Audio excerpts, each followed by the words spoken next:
When I arrived here, you saw how I landed on the ground and scattered all the dust around and made a big noise. Well, I was not the first object to land here in such a way, though it is the most recent, and it might not be the last to do so. The place you call the place of awakening, where your people first woke up, that also once, a long time ago, landed in such a manner. Your people travelled a very great distance, probably from a place called Earth. Though your people travelled quickly, the distance was even greater still, and so you wouldn't grow old and die on such a journey. The people were put into a deep sleep before it began, and woke up when they landed. Just like when I arrived, they too had prepared and had seeds and other things needed to help. However, whether they knew that their minds would forget some things when they arrived, I do not know. That being said, they adapted to this place and made a wonderful new start. I came here to prepare the way, much like Scout, for other people who may come after me. My task was to see if it was possible to live here, and if so, send messages back telling how I was doing. Are you saying my people actually built the place of awakening? Scout replied, somewhat incredulously. Such a thing is beyond my understanding.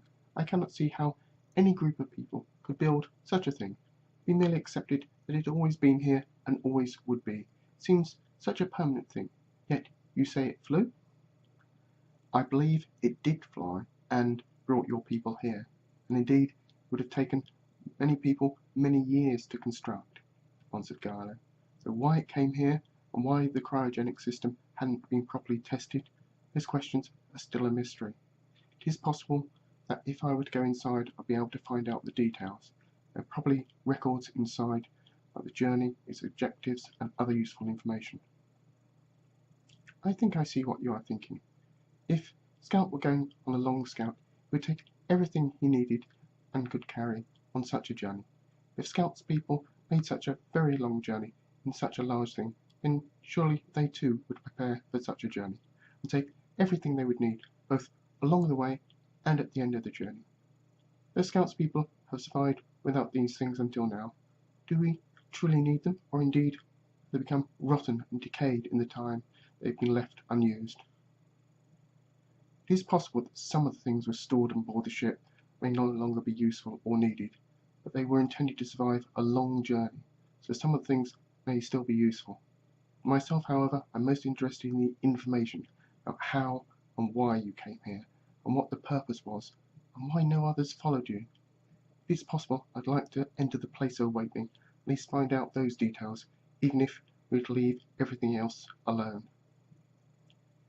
It is possible to enter the place of awakening, but Leader may not be too happy about it, for she's generally the only one who tends to enter these days. So I've been told by others that when she's not making pots or gathering clay or other things, she enters the place of awakening. It is not a normal place inside. Its voices bounce off the walls, and some say that things move inside almost as if it were a living thing. But now Scout is not so sure, and even less sure how she will feel if Gilo Chosen enters the place of awakening.